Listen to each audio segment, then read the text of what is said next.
Good morning. आज हम सह उपभोग पर चर्चा करेंगे। भारतीय आर्थिक चिंतन में नैतिक उपदेशों के आधार पर लोगों में परस्पर वस्तुओं को बांटकर उपभोग करने तथा समानता व कल्याण का भाव उत्पन्न किया गया है। वेदों के अनुसार ऐश्वर्य, वैभव या संपत्ति परमात्मा की देन है, अतः इसे बांटकर उपभोग करो। जो संपत्ति का अकेला उपभोग करता है वह पापी है। ऋग्वेद के अनुसार मनुष्यों को ही नहीं वरन देवताओं को भी धन को विभिन्न लोगों में बांटकर उपभोग करने का संदेश दिया गया है।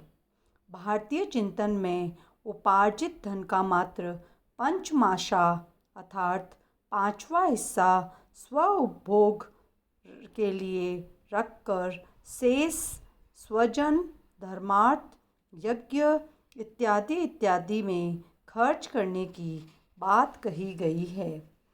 सह उपभोग के अंतर्गत अथर्ववेद सह उपभोग के संदर्भ में अथर्ववेद में कहा गया है कि सतहस्त समाहर सहस्त्रहस्त सकिर कृतस्य कार्यस्य चेह स्वार्थी समावहा। अर्थात व्यक्ति को जो भी धन है वह सभी ये कहा गया है कि हे मनुष्य, तू 100 हाथों से धन प्राप्त कर और 1000 हाथों वाला बनकर उस धन को दान कर। इस उदार भावना से ही मनुष्य की अधिक से अधिक आर्थिक उन्नति हो सकती है। साथ ही हर एक मनुष्य अपने कार्य क्षेत्र की वृद्धि करे, जिससे सबकी उन्नति होगी और संपूर्ण राष्ट्र का सुख बढ़ सकता है। शतपथ ब्राह्मण के अंतर्गत जो कहा गया है कि असुर प्रवृत्ति के मनुष्य स्वयं उपभोग करते हैं, देव प्रवृत्ति के लोग बांटकर उपभोग करते हैं।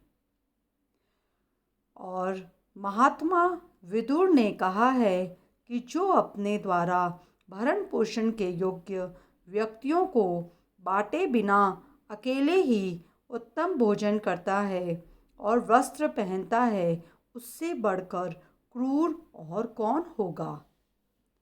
शुक्र ने कहा है कि स्वयं के परिवार के अलावा असहाय व असमर्थ के लिए भी पालने का उपदेश दिया गया है, या शुक्र ऐसा उपदेश देते थे। प्राप्त हुए उत्तम भक्ष्य, भोज्य, पेय और अन्य वस्तुओं को दूसरों के देखते हुए जो पुरुष अकेला भोजन करता है उसे राक्षस की भांति माना गया है। अर्थात व्यक्ति को हमेशा दूसरों के साथ ही उपभोग करना चाहिए। शुक्र के अनुसार नेकः सुखी न सर्वत्र विस्तृतो न ची संकित। अर्थात व्यक्ति जो है तभी सुखी रह सकता है जब वह स्वयं के परिवार के अलावा असहाय, असमर्थ को भी पालना करता है या उसका पालन पोषण करता है। अकेले उपभोग कभी भी नहीं करना चाहिए, ऐसा उपदेश शुक्र के द्वारा दिया गया है। कौटिल्य ने कहा है, जो अकेले उपभोग करता है वह उन पर 12 फणों का दंड लिया जाना चाहिए। महात्मा गांधी ने भी कहा है, धर्मयुक्त धन प्राप्त करके हम सभी संगठित होकर आनंद का उपभोग करें। अर्थात अकेले उपभोग का महात्मा गांधी के द्वारा भी निषेध किया गया था। संयमित व सह उपभोग के लिए अबोध, अस्त्र, दान व यज्ञ की अवधारणा है। अपरार के अनुसार 2 प्रकार के व्यक्तियों को गले में पत्थर बांधकर डुबो देना चाहिए, अदानी धनवान व अतपस्वी दरिद्र। दान धन की सुरक्षा का एक अप्रत्यक्ष साधन है, परंतु अति दान को बुरा माना गया है। अर्थात व्यक्ति को दान तो करना चाहिए, लेकिन अपनी चादर के अनुसार। शुक्र के अनुसार संसार में अति दान, तपस्या तथा सत्य का संबंध, ये तीनों दरिद्रता उत्पन्न करने वाले होते हैं।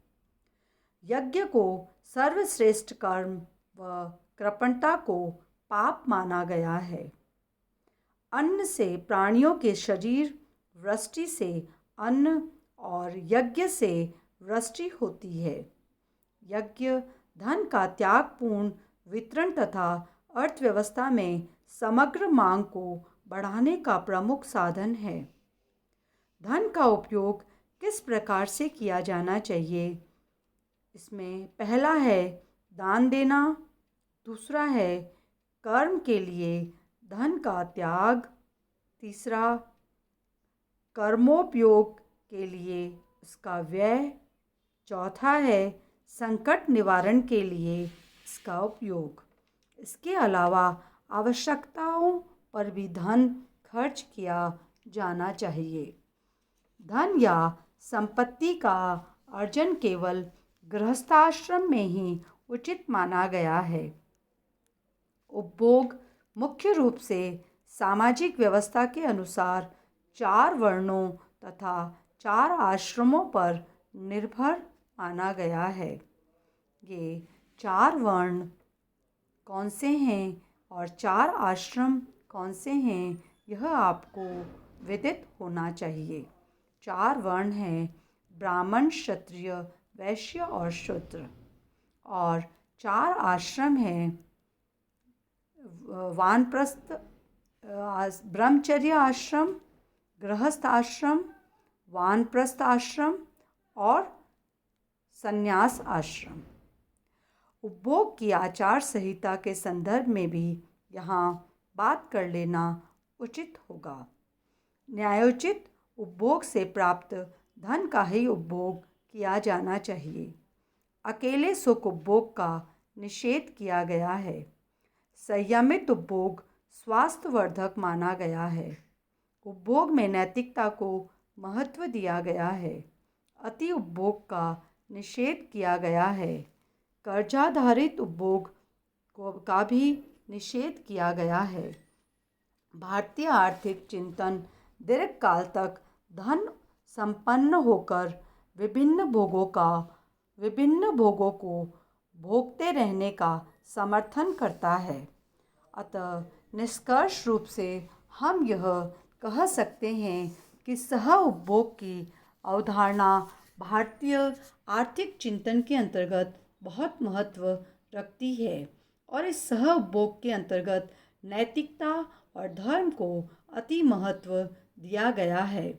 जो व्यक्ति सह उपभोग नहीं करता है उसे राक्षस के समान माना गया है और उसका निषेध किया गया है।